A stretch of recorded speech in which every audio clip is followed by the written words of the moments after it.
അസ്സലാമു അലൈക്കും. എല്ലാവർക്കും സീനത്ത് കിച്ചൻ്റെ പുതിയൊരു വീഡിയോയിലേക്ക് സ്വാഗതം. അപ്പം ഞാനിവിടെ വന്നിട്ടുള്ളത് നമ്മുടെ ഇപ്രാവശ്യത്തെ ഓണത്തിന് അടിപൊളി പായസമായിട്ടാണ് വന്നിട്ടുള്ളത്. അരിപ്പായസമാണ്. ഇപ്രാവശ്യം നമ്മുടെ റേഷൻ കടയിൽ നിന്ന് കിട്ടിയ ഓണക്കിറ്റിലുണ്ടായിരുന്ന പായസത്തിൻ്റെ അരിയാണ്. അപ്പോൾ അതെങ്ങനെ ഉണ്ടാക്കാമെന്നുള്ളത് നോക്കാം.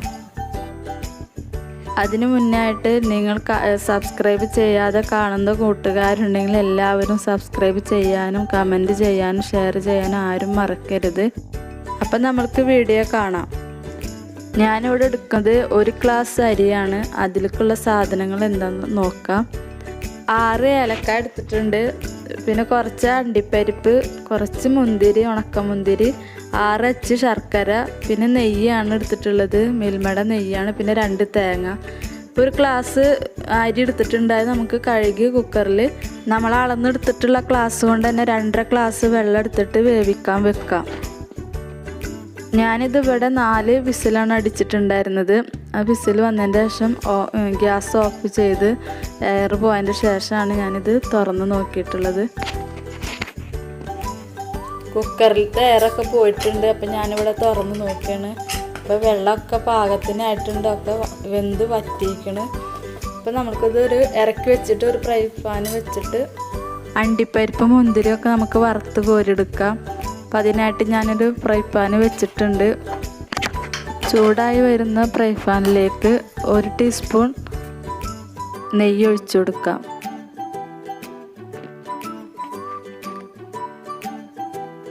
നെയ്യ് ചൂടായി വന്നതിന് ശേഷം നമ്മൾക്ക് ആദ്യം അണ്ടിപ്പരിപ്പ് വറക്കാം. അതിന് ശേഷം മുന്തിരി ഇട്ട് കൊടുത്തിട്ട് വറുത്ത് കോരിയെടുക്കാം.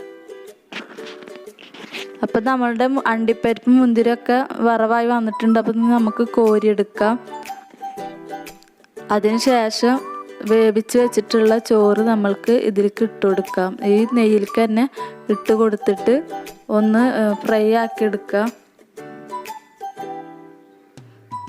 വെള്ളം ഒന്നുമില്ല കേട്ടോ അതിൽ. അപ്പോൾ അതുകൊണ്ട് നമുക്ക് തേങ്ങാപ്പാലും ശർക്കര പാനിയൊക്കെ നമ്മൾക്ക് ഒഴിക്കാവുന്നതാണ്. തോനെ വെള്ളത്തിൽ തന്നെ കലക്കിയാലും കുഴപ്പമില്ല. ഈ വേവിച്ച് വെച്ച ചോറിൽ അധികം വെള്ളം ഇല്ലാത്തത് കൊണ്ട് വെള്ളം നമുക്ക് കൂട്ടിയെടുക്കാം. അപ്പോൾ ഇതൊന്ന് നല്ലതിൽ ഒന്ന് മിക്സ് ചെയ്തതിന് ശേഷം നെയ്യിൽ തന്നെ മിക്സ് ചെയ്തതിന് ശേഷം ഞാനിവിടെ ഒഴിക്കുന്നത് ശർക്കര ഉരുക്കി വെച്ചിട്ടുണ്ടായിരുന്നു. അപ്പോൾ അത് അരിച്ചിട്ട് ഒഴിച്ചു കൊടുക്കാം. ഞാനിവിടെ എടുത്തിട്ട് ശർക്കര ആണല്ലോ, അത് ഉരുക്കിയതിന് ശേഷം അത്ര മധുരം വേണ്ടാന്ന് തോന്നി. അപ്പോൾ ഞാൻ കുറച്ച് മാറ്റി വെച്ചിട്ടുണ്ട്. അപ്പം നമുക്ക് ഒന്നും കൂടി നല്ലതിൽ മിക്സ് ചെയ്തെടുക്കാം.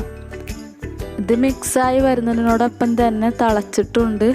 അപ്പോൾ നമുക്ക് നമ്മളെടുത്ത് വെച്ചിട്ടുണ്ടായിരുന്ന 2ാം പാൽ ഒഴിച്ച് കൊടുക്കാം. 2 തേങ്ങയുടെ പാലെടുത്ത് വെച്ചിട്ടുണ്ടായിരുന്നില്ലേ, അതിലത്തെ 2ാം പാൽ ഞാനിതിലേക്ക് ഒഴിച്ച് കൊടുക്കുകയാണ്. അപ്പോൾ അത് ഇതേപോലെ തിളച്ച് വന്നതിന് ശേഷം 6 ഏലക്കായ ഞാനിവിടെ എടുത്ത് വെച്ചിട്ടുണ്ടായിരുന്നില്ലേ, അത് തനിയൊന്നും പൊടിഞ്ഞു വരില്ലല്ലോ. അപ്പോൾ അതിന് ഞാൻ കുറച്ച് പഞ്ചസാരയും കൂട്ടിയിട്ട് പൊടിച്ചെടുത്തിട്ടുണ്ട്.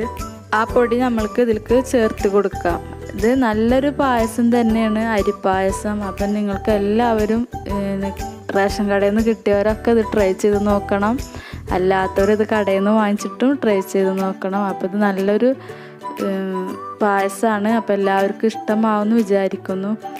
ഇതിന് ഒന്ന് തിളച്ച് വന്നതിന് ശേഷമാണ് നമ്മൾ 1ാം പാൽ ഒഴിച്ച് കൊടുക്കുന്നത്. അപ്പോൾ അതിന് ശേഷം നമ്മൾ ഡെക്കറേഷനായിട്ട് അണ്ടിപ്പരിപ്പ് മുന്തിരിയൊക്കെ ഇട്ട് കൊടുക്കുക.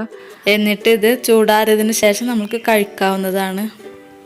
അപ്പോൾ എല്ലാവരും ഇത് ട്രൈ ചെയ്ത് നോക്കണം.